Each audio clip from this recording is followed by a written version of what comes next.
Welcome to the channel. My name is Matthias. Today we're going to talk about Captain America issue 344. This one is a doozy where we have Steve Rogers going up against Ronald Reagan. Now it's fascinating to see a historic figure pop up in a story like this because of Marvel's sliding timeline. Nowadays you would not see something like this. Back in the day this would be much more normal, especially with Captain America because he would always have contact with the sitting president of the time. I remember vividly seeing Bill Clinton in a whole comic book during Nick Fury's funeral. And I also remember a story arc where Clinton actually told Captain America that he couldn't be Captain America anymore. That was the second time that happened to the character. And in the 2000s, in the early 2000s, you would see maybe references to George W. Bush. And maybe the last time that I saw a serving president, and I'm not sure if it's canon, was Barack Obama. That he was on that Spider-Man cover and he was part of a throwaway backup story. And it was hinted that he was the president during the Dark Reign and sort of let Norman Osborn do his thing.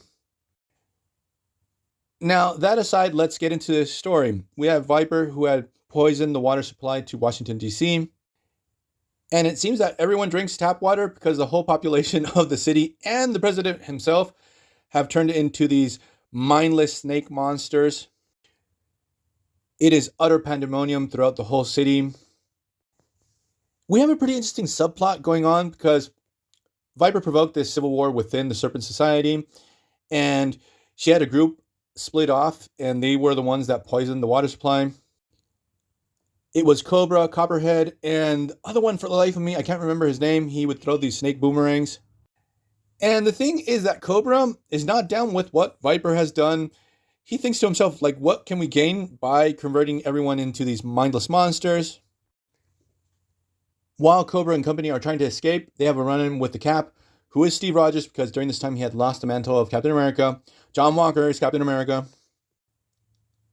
They get clobbered by the Captain and Diamondback, who was one of the members of the Serpent Society. Now she has defected and has become an ally of Steve Rogers. Cobra was able to escape, and in the whole commotion of the battle, Viper is able to escape because she had been captured prior to this. Then the story cuts to Viper running around the streets of Washington, D.C. She's murking people left and right. It's priceless that she spares Nancy Reagan. For some reason, she feels pity for her, so she darts towards Ronald Reagan's bedroom.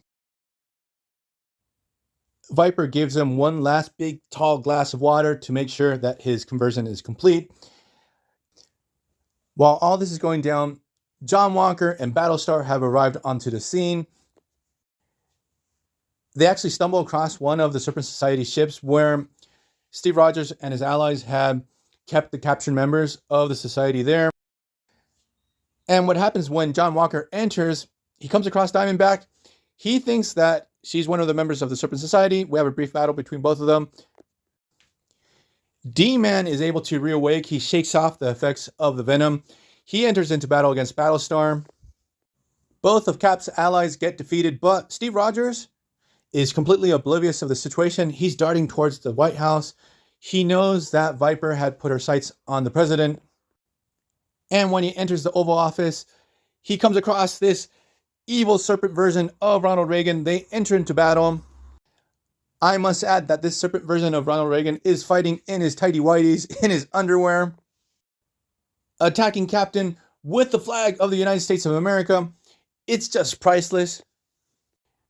We have Viper sitting in the corner, just loving every second of this, mowing down anyone that tries to come in and stop this whole battle. And she takes a couple shots also at Captain America, at Serpent Ronald Reagan, but she realizes that her time is up. She makes her escape. The effects of whatever changed Ronald Reagan into a serpent wear off. He morphs back into being a normal human.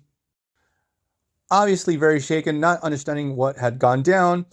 The thing is that the Captain goes into hot pursuit, trying to take down the Viper, when he's totally surprised by Cobra. He's the one that stops Viper, and he takes her to Steve Rogers and asks for clemency. Now, the dialogue that we get between the Captain and Cobra, it's priceless because you really get to see what makes Steve Rogers tick. So the thing is that the captain saves the day, but Captain America, John Walker, ends up capturing D-Man, Diamondback, and Nomad. In the case of the last character, he was actually taken down by a horde of snake people and knocked out of commission. The thing is, now all three are in government custody. It is hinted at the end of the issue that some evil snakefulness is still within Ronald Reagan, but we're going to leave this video here. I hope you guys liked it. See you guys next time. Bye.